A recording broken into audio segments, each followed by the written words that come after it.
E o quanto da Bíblia a gente não sabe ou se perdeu ou não estão nos textos canônicos, né? Por exemplo, tem teorias de que Lilith foi a primeira mulher de Adão, de que Jesus talvez pudesse ser casado ou ele teve filho. Onde a gente busca uma fundamentação para dizer isso está errado ou nada disso pode ser contestado porque não tem provas também? Pode ser que. Uhum. Como que funciona? Talvez eu vou até dar alguns exemplos desses que você deu. A fundamentação seria o seguinte: primeiro, desconfie de algumas fontes que você está usando. Tá certo? Igual eu falei de arqueólogo. Por exemplo, Lilith, vem da onde essa Lilith ideia? Apócrifo? nem apócrifo. Lilith, na verdade, é uma criação da Idade Média. Ah, é? Não existe nada de Lilith ser a primeira mulher de Adão. Na Bíblia não. Na Bíblia, nem em livros deuterocanônicos, nem em livros apócrifos, Ah, é? nem em qualquer outra literatura. Lilith, como primeira mulher de Adão, é uma criação da Idade Média. O único lugar que Lilith aparece no texto hebraico é num texto de Isaías, que ele fala de Lilioth, que aparentemente, pela raiz, Lilioth vem da raiz da palavra Laila, que quer dizer noite. Então, Lilioth significa com criaturas noturnas, que alguns tradutores traduzem por coruja, lobo, criaturas da noite.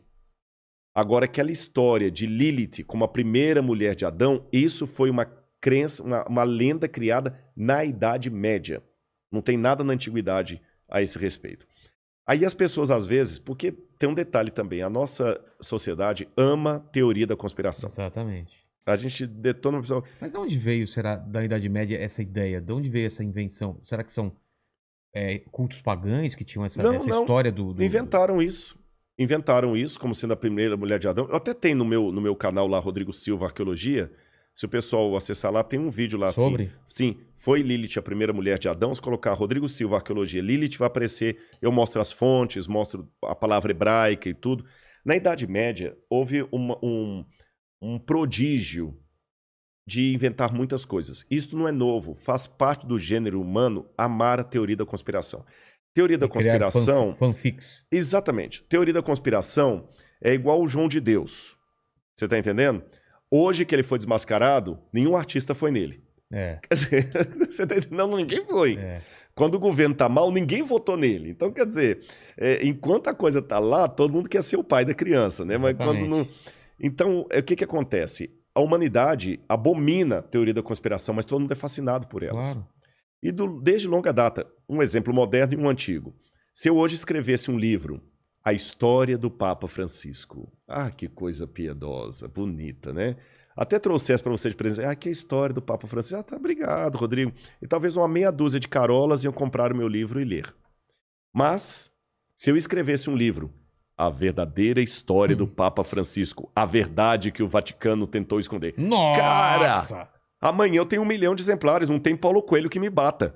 Você tá entendendo? Então as pessoas gostam do sensacionalismo, do segredo, do BO, da treta. O pessoal quer ver treta. Você tá entendendo? Você quer ver um programa seu que disparar de views mais do que qualquer outro? Quebra o pau aqui. Igual o João Gordo com o dado do Dolabella. Ô, cara, espero que não seja comigo, mas pega um pedaço de pau aí, bate na mesa aqui. Espero que não aconteça, né? Mas se acontecer, vai ter 5 milhões de views num dia. Bate no mandíbula. Coitado. Teve convidado que mereceu já. Para com isso. Opa, vamos lavar a roupa suja. Mas o fato é que o que acontece? As pessoas criam essas coisas. E durante muita época isso continuou alimentando... Mesma coisa hoje de Jesus ter sido casado. Mesma coisa. Mesma coisa. Não tem nenhuma evidência. Prova, nenhuma evidência, prova. Nada. Pelo contrário. Aliás, quer ver? Você falou uma hora aí do Zeitgeist. Lembra de um documentário que saiu, acho que foi em 2000, sobre Zeitgeist? Que falava que Jesus é um plágio... ele seria o sol. De sol, solstício e tudo mais. Olha que absurdo. Eu sou formado em filosofia.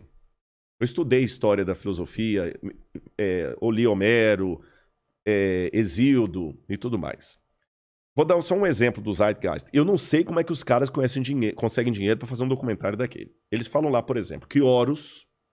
Eu falei de filosofia, mas vou falar dos egípcios. Depois vou falar da mitologia grega. Ele falou que Horus... Agora estou falando dos egípcios. Que Horus nasceu dia 25 de dezembro. Que Horus era filho de Ísis, uma virgem, que Horus reuniu 12 discípulos em torno dele, que Horus ressuscitou um homem chamado Lazaria, e que Horus, depois de morto, ressuscitou. Poxa, quando você pega isso aqui, Pô, é a mesma história. é a mesma história. Aí ele pega o deus Apis, dos romanos, Atis, dos romanos também, que Atis também nasceu no dia 25 de dezembro, de uma virgem, etc. Aí ele pega também lá Hércules e pega também Dioniso, deus do vinho, que Dioniso também nasceu no dia 25 de dezembro, filho de uma virgem, e que Dioniso também celebrou a sua morte com o vinho, que era o deus do vinho. Cara, quando você pega isso aqui, realmente parece que o evangelho foi um plágio. Foi um recorte de Um várias recorte. histórias. Aí ele fala, por exemplo, que os 12 apóstolos, assim como as 12 tribos de Israel, eram apenas uma forma de plagiar os 12 signos do zodíaco da Babilônia. É verdade. Tá. Nesse documentário Zeitgeist tem isso. Agora vamos aos fatos. Vou falar como arqueólogo agora, tá bom? Os livros de Êxodo e Gênesis, que fala dos 12 filhos de Jacó e das 12 tribos de Israel, segundo os teólogos conservadores, foram escritos no 15º século a.C. Teólogos liberais que não acreditam na historicidade bíblica colocam esses livros compostos mais ou menos entre o ano 900 e o ano 600 a.C., tá bom? Sabe quando a Babilônia sistematizou os 12 signos do zodíaco? Somente no 5º século a.C. Então já caiu essa... Depois. Outro detalhe. A Bíblia não fala que Jesus nasceu em 25 de dezembro, em lugar nenhum. Quem criou a ideia de Jesus nascendo em 25 de dezembro, se não me engano, foi o Papa Silvestre. Estabeleceu o nascimento de Jesus no solstício de inverno, que era 25 de dezembro. A Bíblia não fala que era isso. Segundo, nenhum desses personagens que eu citei, nem Dioniso, nem Horus, nem Atis, nasceu em 25 de dezembro. Não tem nada disso nos relatos egípcios, gregos ou romanos.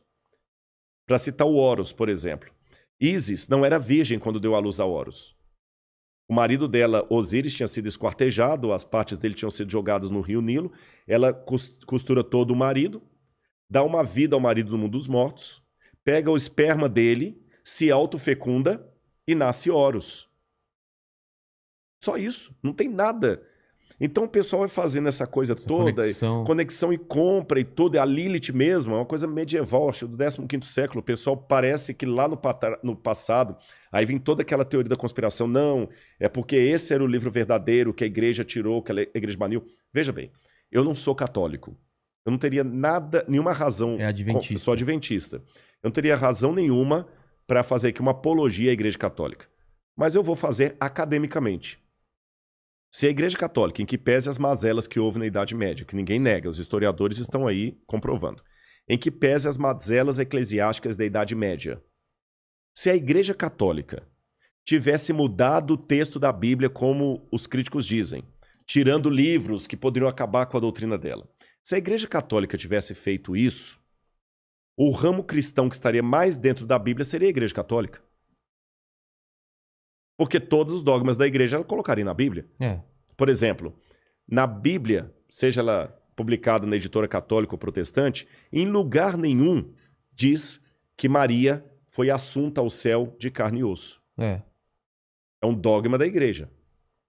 Na Bíblia, em lugar algum, fala da intercessão de Maria por nós diante de Deus.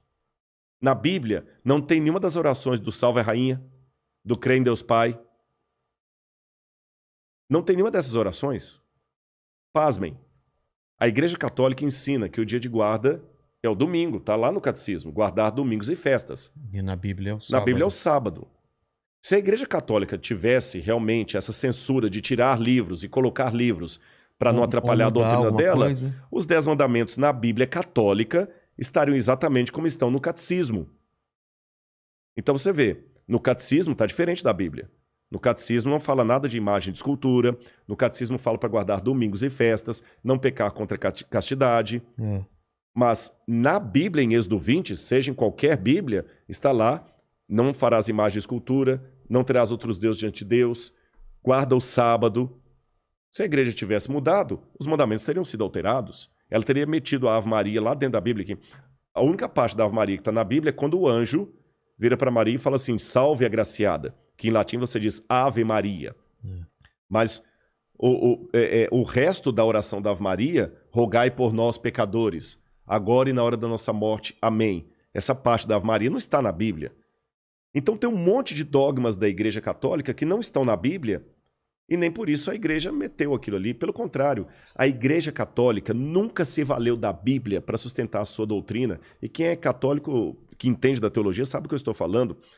O firme fundamento da teologia católica é a tradição da Igreja e a autoridade da Igreja. Eles usam a Bíblia também, é claro, mas principalmente a tradição da Igreja. Isso é diferente do protestante. O protestante, ele fala o seguinte, não, eu acredito nisso porque, de acordo com Mateus, capítulo tal, tá desse jeito. O católico não precisa disso, porque o que o Papa fala ex cátedra já é o que a Igreja...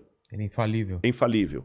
Então, pessoal, aliás, pelo contrário, a Igreja Católica até proibiu a leitura da Bíblia durante muito tempo da Idade Média. Ah, é? Sim, claro, claro. O Papa Urbano mandou queimar muitas Bíblias. Você tem o Sínodo de Toulouse, que proibia os cristãos de terem e lerem a Bíblia. Então, veja bem, a Igreja Católica ela até tirou a Bíblia da mão do povo. Então, essa história que a Igreja colocou o documento... Ah, mas aí tem aquela velha teoria da conspiração que no Concílio de Nicéia, 325 depois de Cristo, que Constantino e a Igreja Católica decidiu que livros fariam parte do cânon e não faria. Eu tenho certeza absoluta que quem fala essa sandice está repetindo o mantra. Nunca leu as atas do Concílio de Nicéia. Porque se lesse as atas do Concílio de Nicéia, ele ia ver que em nenhuma linha das atas do Concílio de Nicéia se discute o cânon bíblico. O problema do Concílio de Nicéia era o arianismo, não o arianismo de Hitler, não tem nada a ver. Era do bispo Alexandrino Ário, que estava disputando se Jesus era Deus ou uma criatura de Deus. Tá certo? Contra Atanásio. Não tem nada nos laudos do concílio que envolva cânon da Bíblia Sagrada. E muito antes do Concílio de Nicéia, você tem um fragmento do cânon muratoriano, você tem Irineu de Lyon, que é de 188 a.C., depois de Cristo, corrigindo, que falam os livros que eram considerados sagrados ou não.